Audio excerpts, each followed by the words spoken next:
Measure the channel steel size. Distinguish the two channel steel seals. Wrap the other two channels with a sealed channel steel. Form a quadrilateral. Channel steel placed vertically. Spot welding two channel steel seals. Spot weld the other end of the two seals.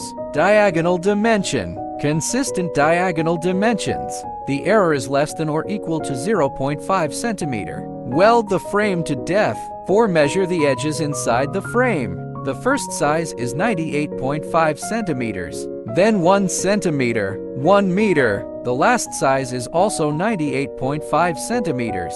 Mark. Point the remaining long channel steel center at the mark, and the stranded channel was sized like that and marked. Place the short channel steel in the center against the mark. There is a channel steel with a tongue inserted into the channel steel groove and lit. The size matches the size of the water tank base plate after the channel steel welding is completed. Diagonal measurement. The dimensional error is plus or minus 0.5.